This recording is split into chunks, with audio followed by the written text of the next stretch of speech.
Welcome back to my YouTube channel. तो आज हम स्टार्ट करने वाले हैं क्लास 10th का चैप्टर द 100 ड्रेसेस। इस चैप्टर को स्टार्ट करने से पहले मैं आपको बताऊंगी जैसे कि हम सब क्या करते हैं, हम लोग क्या करते हैं कि किसी के भी कपड़े गंदे या फिर बेकार से हम उसको जज कर लेते हैं। हम बिना सोचे समझे कि उसकी पर्सनैलिटी क्या होगी, वो क्या कर सकता है अपनी लाइफ में, हम बस जज कर लेते हैं। किसी स्टूडेंट के कम नंबर आ गए तो आप उसको जज कर लोगे कि वो पढ़ने में बुद्धू है, या फिर कोई एटीट्यूड दिखा रहा है तो ये बहुत ज़्यादा एटीट्यूड है, इसमें घमंड है, मतलब हम किसी ना किसी को जज कर लेते हैं। तो इसी चैप्टर में हमारी गर्ल होती है वांडा, उसके जो क्लासमेट्स होते हैं वो उसको उसके कपड़े पे जज करते हैं कि वो जस्ट बिकॉज वो पुअर होती है तो उसको जज कर लेते हैं कि उसे कुछ नहीं आता होगा ना, वो ज़्यादा नहीं बुद्धू होगी। बट इस स्टोरी में एक बहुत ही ज़्यादा यूनिक चीज़ होगी जो मैं आपको बताऊँगी। Let's start. सो ये जो हमारी स्टोरी है इसके मेन कैरेक्टर है वांडा एंड उसकी क्लासमेट पैगी एंड मैडी। तो जो वांडा होती है वो बहुत सिंपल गर्ल होती है, मतलब उसको शांति वगैरह में रहना बहुत पसंद होता है। वो रूम नंबर 13 में बैठती है, वो भी लास्ट सीट पे जहाँ पे बैक बेंचर्स बैठे, लाइक जो बच्चे पढ़ना नहीं चाहते, जो बिल्कुल पढ़ाई नहीं करते वो बच्चे बैठते हैं। तो ऐसा नहीं था कि वांडा पढ़ती नहीं थी, वांडा पढ़ाई करती है बट वो लास्ट में उसे बैठना पसंद था। और जो ये पैगी और मैडी होता है ये फर्स्ट फ्रंट बेंच पे बैठते हैं जहाँ पे इंटेलिजेंस बच्चे बैठते थे। तो मंडे का डे होता है, वांडा स्कूल में नहीं आती, वो अपसेंट होती है, तो कोई भी इतना नोटिस नहीं करता जस्ट बिकॉज वांडा का ना तो कोई क्लोज फ्रेंड था ना कोई उसका दोस्त था, तो कोई इतना नोटिस नहीं करता। फिर ट्यूसडे का डे आता है, तब भी वांडा अपसेंट होता है, तब भी कोई इतना ध्यान नहीं देता। फिर वेडनेसडे आता है जब मैडी और पैगी बैठे होता है फ्रंट पे, तो वो लोग जो मैडी और पैगी थे ना वो वांडा के साथ फन करते थे, मतलब उसका मजाक उड़ाते थे।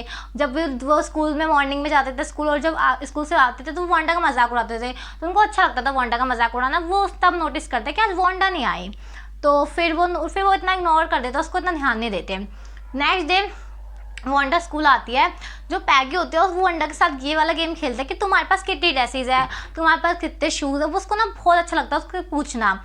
लेकिन जो वांडा होता है वो हमेशा ये रिप्लाई, जैसे वांडा से उसने पूछा तुम्हारे पास कितने ड्रेसेस है, तो वांडा बोलता है मेरे पास 100 ड्रेसेस है। तो सब शॉक हो जाता है जस्ट बिकॉज वांडा सिर्फ एक ही ड्रेस पहन के आती थी डेली स्कूल में, वो भी ब्लू कलर की होती थी, वो क्लीन तो होती थी बट उस पर प्रेस नहीं होती थी।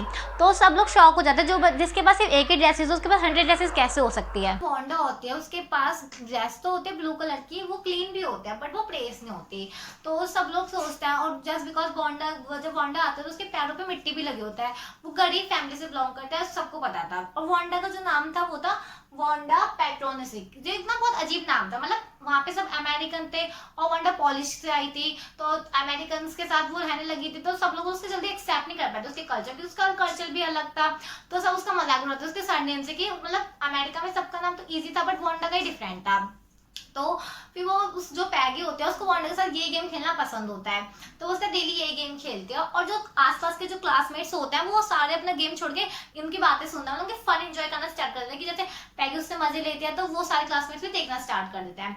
फिर नेक्स्ट डे होता है, जो मैडी होती है वो सोचती है कि उसको बोला बुरा लगता है कि हम ऐसे वांडा का मजाक उड़ाते हैं, क्योंकि वो भी खुद इतनी अमीर नहीं होती, मतलब वांडा से अमीर होते हैं बट इतनी ज्यादा अमीर नहीं होती। वो सोचते हैं कि हमें वांडा का मजाक नहीं उड़ाना चाहिए, वो इस बारे में पैगी को बोलेगी।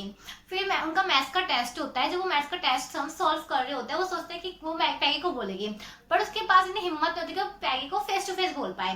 फिर वो उसको बोलती है, उसको सोचते हैं लेटर में लिख के बोलूं कि आप तुम ऐसा मत करो पैगी, तुम मजाक मत उड़ाया करो। फिर वो सोचते हैं कि नहीं, अगर मैंने पैगी को बोला तो क्योंकि वो खुद पैगी के मतलब पैगी के उतरे कपड़े पहनती थी, उसकी माँ उसको डिजाइन करके दे देती थी, तो वो खुद पैगी के कपड़े पहनती थी, उसको क्या पता वो मेरा मजाक उड़ाने लग जाए, तो वो लेटर फाड़ के फेंक देते हैं, उसको कुछ नहीं बोलती।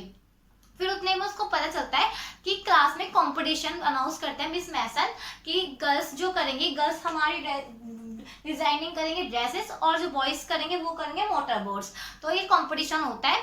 तो सब लोग उस कंपटीशन में बिजी हो जाते हैं, कंपटीशन होता है। फिर नेक्स्ट डे क्या होता है, नेक्स्ट डे कंपटीशन का रिजल्ट होता है। तो जो पैगी और जो मैडी होता है वो लोग बहुत जल्दी में जाते हैं, उस दिन बारिश भी हो रही होता है, पर इस बार वो वांडा का वेट नहीं करते उसको सताने के लिए, वो कहते हैं नहीं, इस बार उन्हें बहुत ज्यादा एक्साइटमेंट होती है कि उनको रिजल्ट है तो आज कौन विनर होता है। सबको लगता है कि पैगी मतलब बहुत सुंदर भी लड़की होती है, प्रीटी गर्ल होती है, फेमस भी होता है अपने स्कूल में, तो सबको लगता है कि वो ही विनर होगी और उसकी आर्ट भी बहुत अच्छी होती है। बट जब वो क्लास में एंटर करता है वो देखता है कि पूरी क्लास में बहुत सुंदर सुंदर ड्रेसेस होती है, बहुत ही सुंदर सुंदर पोस्टर लगे होते हैं, 100 ड्रेसेस होती हैं वो, जैसे कि वांडा ने बताया था कि एक ब्लू कलर की, एक व्हाइट कलर की, ऐसी सारी ड्रेसेस होती हैं।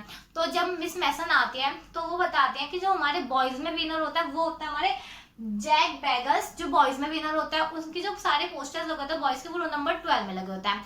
जो गर्ल्स में विनर होता है वो बोलते हैं हमारे जो गर्ल्स में विनर है वोंडा। तो सब शॉक हो जाते हैं, बट सबको लगता है वाह इतनी अच्छी ड्राइंग, मतलब जैसा उसने बताया था कि उसके पास 100 ड्रेसेस थी, वो रियल में तो नहीं थी बट उसने एकदम पिक्चर्स में दिखाई कि हाँ उसके पास 100 ड्रेसेस थी। जैसे जैसे उसने डिजाइन बताया वैसे वैसे उन्होंने अपने ड्रेसेस में बना रखे थे। तो जो पैगी और मैडी होता है उस दिन वोंडा अपसेंट होती है, तो वो लोग सोचते हैं कि यार वोंडा अपसेंट है, फिर वो कहते हैं नहीं वाकई में उन्होंने इसने बहुत अच्छी ड्राइंग बनाई है। तो इसी तो जो मॉनिटर होता है वो प्रिंसिपल रूम से एक लेटर लेकर आता है, जो लेटर होता है वोंडा के फादर का। तो वो मिस मैसन को देता है उनकी क्लास टीचर को। तो मिस पहले तो सारे बच्चे हल्ला वल्ला मचा रहे होते हैं, तो मिस मैसन बोलते हैं पहले सबको कहते हैं शांत होते शांति से बैठो। फिर मिस मैसन पे अपने चेयर पे जाके बैठती हैं और उस लेटर को जब ओपन करते हैं तो वो बहुत पहले अपने जो स्पेक्स होता है उसको नीचे रखती हैं, फिर उसको साफ कर देते थे, फिर शांति से पढ़ना स्टार्ट करते हैं। तो उस लेटर में लिखा होता है कि जो वोंडा के फादर होते हैं वो कहते हैं कि जो वोंडा है वो स्कूल नहीं आएगी और ना ही जैक आएगा। तो जो मे बी जो जैक है वो शायद वोंडा का भाई हो सकता है। तो वो बोलते हैं कि वो दोनों स्कूल नहीं आएंगे, क्योंकि इसलिए नहीं आएंगे क्योंकि वहाँ पे जब वो दूसरी जगह शिफ्ट हो रहा है बिग सिटी में, जहाँ पे कोई भी उनके जो सरनेम है जो उनके अजीब अजीब नेम है उससे कोई चिढ़ाएगा नहीं, क्योंकि वहाँ पे सारे ही बच्चों के अजीब अजीब नेम होते हैं। तो वो ये बोलते हैं, फिर वो बोलते हैं कि उसके बाद वो इतना ख़त्म कर देता है। उसके बाद जो मैडम होते हैं वो कहती हैं कि शायद उनके पापा को ना समझी उन्होंने बोल दिया हो कि हम लोग मतलब को परेशान कर दें उनके बच्चों को, ऐसा नहीं हो सकता। वो कहते हैं कि आप लोग इतना माइंड मत करना, मतलब आप इतना वो मत सोचना, शायद उन्होंने तो, लेकिन उनको कहते हैं मुझे आशा है कि आप में से किसी ने भी उसको हर्ट नहीं करा होगा वोंडा को, आपका ऐसा कोई वो नहीं होगा इंटेंशन। तो सारे बच्चों को मैम यही बोल के चले, कहते हैं आप इसके बारे में सोचना। फिर उसके बाद उनका फर्स्ट पीरियड होता है, वो फर्स्ट पीरियड उनका स्टडी का पीरियड है जिसमें सब बच्चों को पढ़ना होता है। तो जो मैडी होती है वो पढ़ाई तो कर रहे होते हैं, बस उसका बिल्कुल भी माइंड पढ़ने में नहीं होता, उसका माइंड बाबा बन रहा है वोंडा के बारे में सोच रहे होते हैं वो, कि उसने वोंडा को कैसे मतलब तंग करा। जब पैगी उसे तंग करती थी, पैगी उसका खेलती थी और पूछती थी कि तुम्हारे पास कितनी ड्रेसेस है, तो वो पैगी को रोक नहीं पाती थी। मतलब परेशान बेशक पैगी करते हो पर जो मैडी तो कुछ नहीं कर पाती थी, तो उसे बहुत हर्ट लगता है, उसे बहुत बुरा लगता है। वो सोचता है काश हमें ऐसा नहीं करना चाहिए था उसके साथ, इसलिए जैसे वो स्कूल में भी नहीं आ रही, अगर हम ऐसा तंग नहीं करते तो वो स्कूल में आती। फिर स्कूल की छुट्टी होती है तो जो पैगी होते हैं वो मैडी को बोलते हैं कि चलो हम वोंडा के पास चलते हैं सॉरी बोलने। तो उसको अच्छा लगा कि जो पैगी है वो भी गिल्टी फील कर रही है अपनी गलतियों का, तो वो लोग चले जाते हैं पहाड़ी पे। जब वो वोंडा के घर जाता है तो वहाँ पे घर मतलब उस साइड एक वाइट कलर का हाउस होता है जो मतलब इतना बहुत पुराना होता है, बेशक वो गंदा नहीं होता, एकदम साफ होता है पर बहुत ओल्ड होता है। जैसे वोंडा की डेस्क थी वो साफ होती थी एकदम पर प्लेस नहीं होती ना, ऐसे उसका हाउस भी होता है। तो वो लोग उसको नॉक करते हैं तो कोई नहीं आता, वो 2 दिन बाद करते कोई नहीं आता। फिर उनको लगता है कि शायद अब वोंडा चली गई होगी, पैगी बोलते शायद वोंडा चली गई होगी, अब कोई फ़ायदा नहीं यहाँ पे आने का। तो फिर वो बाद में बोलते हैं मैडी से कि जब मैं वोंडा से पूछती थी ना कि तुम्हारे पास कितनी ड्रेसेस है, तो वो मुझे बताती थी अलग अलग डिज़ाइन की, तभी शायद उसको ये कॉम्पिटिशन में ड्रेस डिज़ाइन आते होंगे, उसके पास नए नए आइडियाज़ आते होंगे और जिस वजह से वो कॉम्पिटिशन जीत गई। तो वो चले जाती है। उसके बाद जब मैडी होते हैं वो सोने जाते हैं तो उसे नींद नहीं आती, उसे बार बार यही चीज़ें याद रहती है कि कैसे वो वोंडा को सताते थे, मतलब कैसे कैसे वो क्यों नहीं रोक पाती थी, उसको बिल्कुल भी नहीं रोक पाती थी।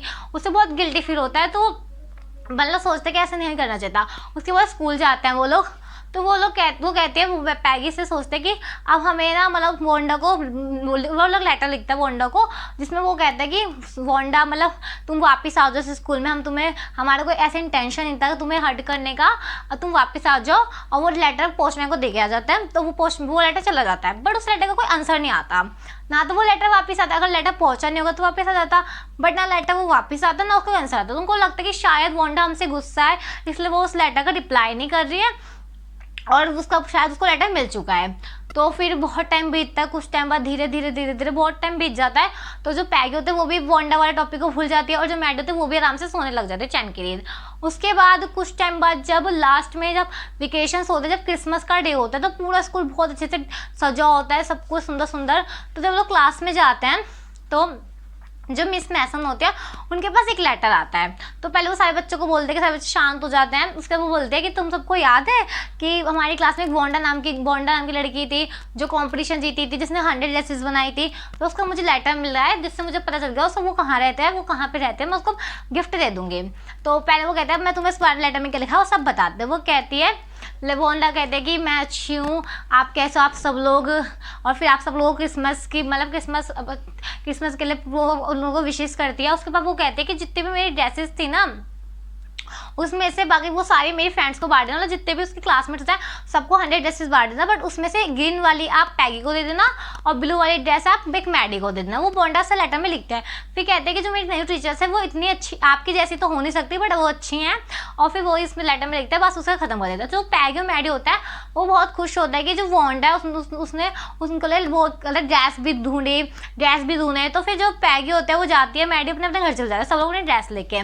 फिर जो मैडी होते हैं पहले तो उस ड्रेस को देखती रहती है, तो कहते हैं कितनी सुंदर हो। जो ड्रेस में वो सिर्फ ड्रेस को देखता है, जो ड्रेस के ऊपर फेस बना होता है वो इतना नोटिस नहीं करते, पर जो मैडी होता है वो ध्यान से देखते हैं कि इसका फेस कैसा है। वो फिर कहते हैं तो डिट्टो मेरे जैसा एकदम सेम, मतलब डिट्टो सी, ऐसा होता है कि वो डिट्टो सी को बनाया, उसने उसी की शक्ल बना दी हो। फिर वो बात सोचते हैं चलो पैगी के घर जाते हो, पैगी को बोलते जल्दी जल्दी कि अपने वो पिक्चर दिखाओ जो तुम्हें मैम ने दी थी। तो पैगी कहते क्यों क्या हुआ, उसके बेड पे पड़े होते हैं, वो देखता है उसमें डिट्टो पैगी जैसी फेस बनाता है। मतलब वांडा ने उन दोनों के लिए ही शायद वो गिफ्ट बना के रखा था, तभी वो दोनों उस पोस्टर में होता है, उस पिक्चर में। तो मैडी और पैगी कहते देखा कि हमें जो वांडा थे हमें वो लाइक करती थी, वो हमसे नफरत नहीं करती, तभी उसने हमारे लिए इतनी सुंदर पिक्चर बना के हमें दी। तो इसी पे जो स्टोरी होता है वो ख़त्म हो जाती है। वैसे हमें यही पता चलता है कि हम किसी को इतना मजाक बनाते हैं, हम उसको हर्ट कर देते हैं इनडायरेक्टली। मतलब ऐसा नहीं था कि जो हमारी पैगी थी वो बहुत बेकार थी, ऐसा कुछ नहीं था, वो उसका इंटेंशन नहीं होता उसे हर्ट करने का। उसको लगता था कि वांडा बुद्धू है, वो इतना ध्यान नहीं देते। तो हमें किसी को भी ना इतना इनडायरेक्टली हर्ट नहीं करना चाहिए भाई। अगर तुम किसी को हर्ट करोगे तो उसको तो बुरा लगेगा, पर जो हमारी वांडा थी बहुत अच्छी प्योर हर्ट की थी, वो उसको बेचारी उनको कभी हर्ट भी नहीं करना चाहती थी, और वो बहुत ही अच्छे से उनके साथ रहती। बट उसके फादर को लगा कि भाई उसको यहाँ पे अच्छा नहीं लग रहा होगा, तो उन्होंने उसको अदर सिटी में शिफ्ट कर दिया। तो यही थी हमारी स्टोरी बेसिकली। अगर आपको ये स्टोरी अच्छी लगे तो मेरी वीडियो को शेयर भी करना और मेरे चैनल को सब्सक्राइब भी करना और मेरी वीडियो को लाइक भी करना।